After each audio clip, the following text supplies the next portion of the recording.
Good morning, and thank you again for being here on this beautiful Sunday. I invite you now to take some deeper breaths as you're so moved to tune into your heartbeat, the gift of being here together like this.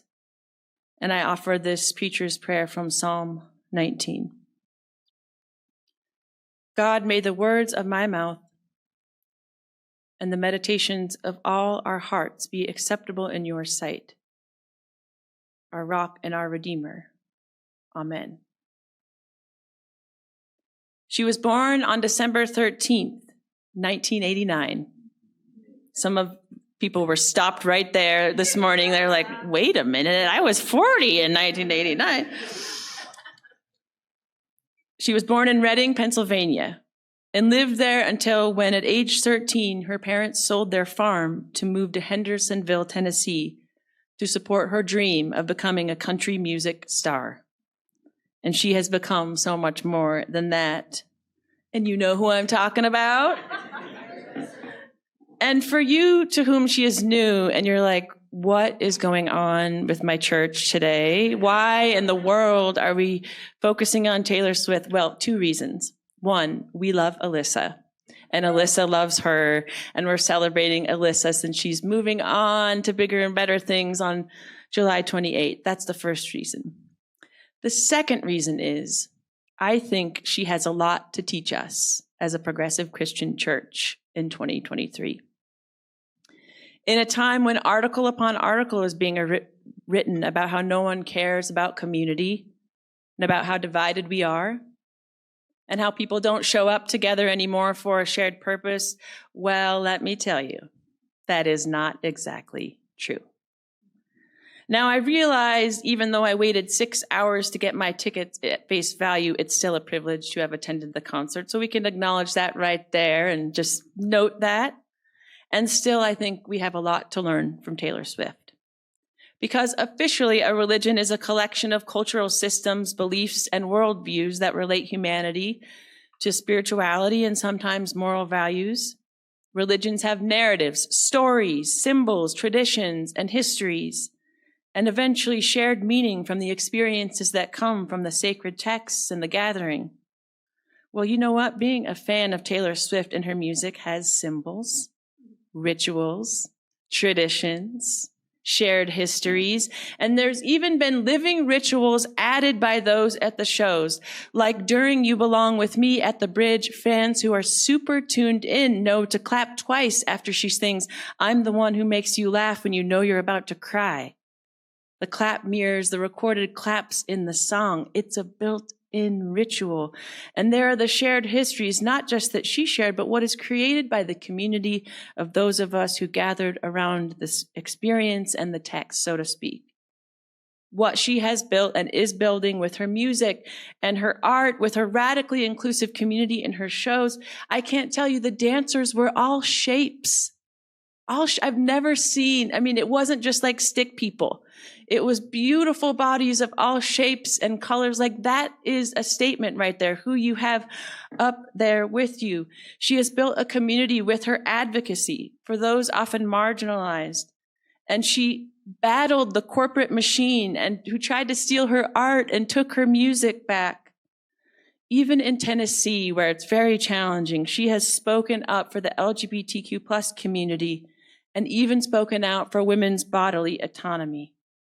It seems a lot like the best of religion, the best of religious community, what many of us thought it would always be everywhere and would love for it to be in a way.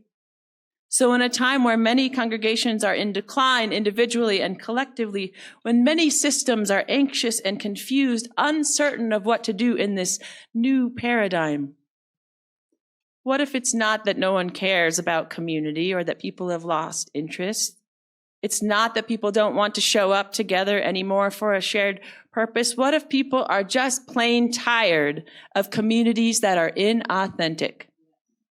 What if they just no longer have patience for the places that say one thing and do another? What if people are just done with not being allowed to sparkle as they are?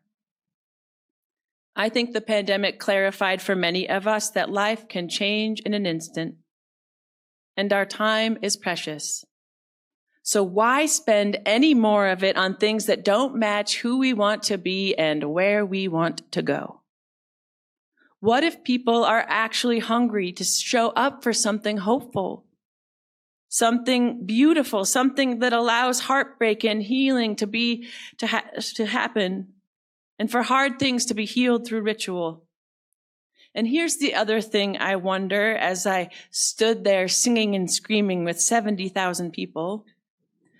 What if people are in love with singing in a group and they just don't know it? It's powerful.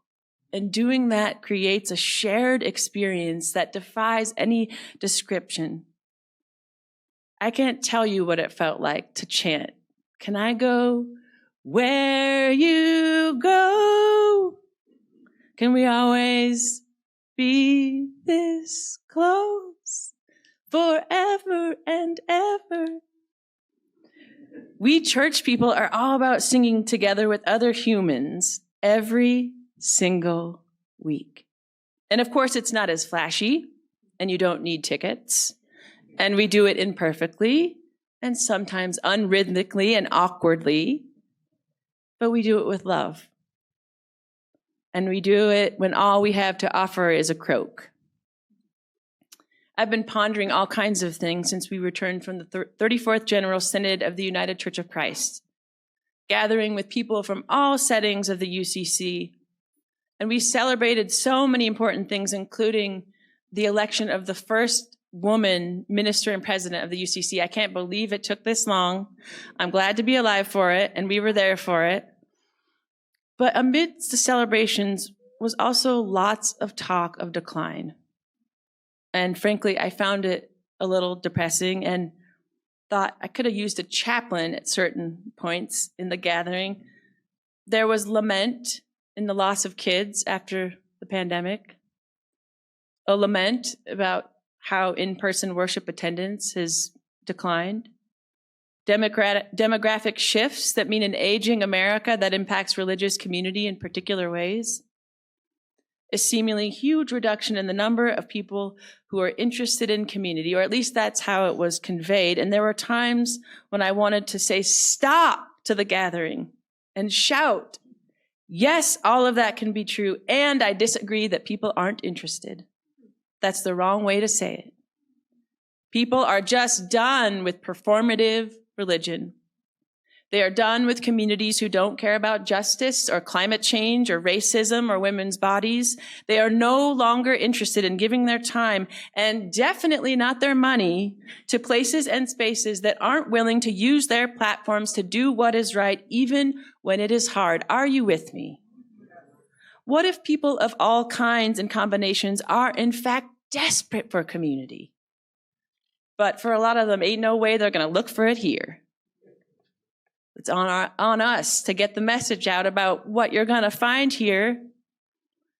And I think we've been together long enough that I can be honest with you and open and share that the church, for me, has sometimes been one of the many places in my life where I felt like I haven't belonged.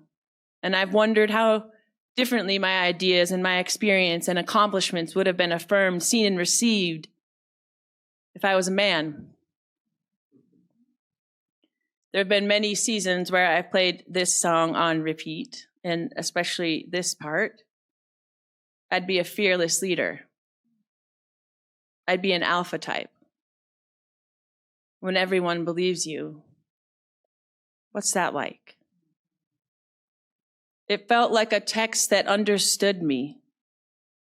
We women aren't supposed to ponder possibilities too boldly, or we are called pushy. We aren't supposed to be too smart, or we are called abrasive. To be taken seriously, we're told we must remain calm and unreactive, agreeable, and more mindful of the needs of others than our own. To be believed, often we are told if it was true, they would have experienced it too.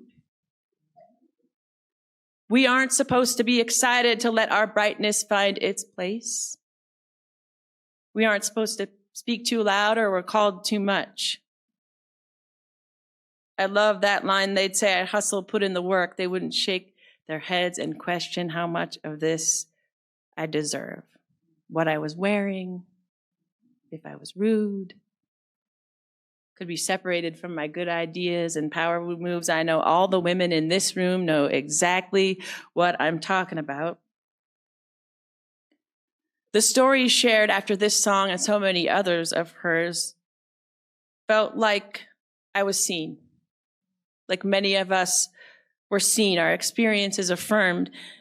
And I wonder what if that's another thing, maybe that sociologists should add to their list of things that make a religion, that build a special kind of community. Yes, rituals, yes, tradition, yes, symbols, yes, music, shared histories, and also a community that affirms and sees each person, creating space for each one to be valued and to be able to see themselves in the little stories and the bigger story of what we do with our precious gift here on earth, and the essential gift of knowing that we each belong. What would it be like if more people felt that? Beloved of God, what if we learned from Taylor Swift and doubled down on being authentic and worked hard to be a space where all belong, a place for hope and beauty and meaning and rituals and singing? Thank you, Heather, for being a song leader today. That's my dream, to have a cantor like the rabbis do, like a singing sidekick. So I love that, Heather. What if these ancient things that we church people are about are just exactly what the world needs? Maybe with a few sequins added, or some red lipstick, perhaps, or a black hat.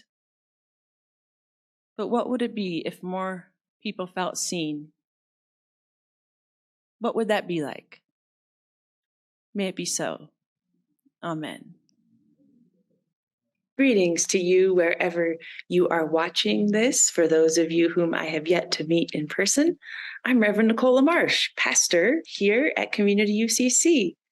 And we see that people like you are watching our live stream each week. And because of this, we are excited to be embarking upon an experiment. And we need you. If you are engaging with us regularly, finding meaning in what we are about, we would like to extend a special invitation for you to be among the first CUCC digital disciples.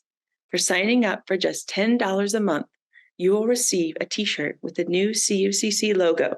And we are also exploring the idea of offering other content to those of you who are part of this new and growing area of digital ministry.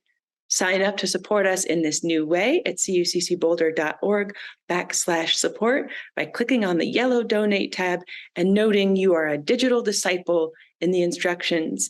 Or as always, we welcome an old-fashioned check mailed to us at CUCC, P.O. Box 3646, Boulder, Colorado 80307. Thank you for being and building beloved community with us, and thank you for your gift, whatever it might be.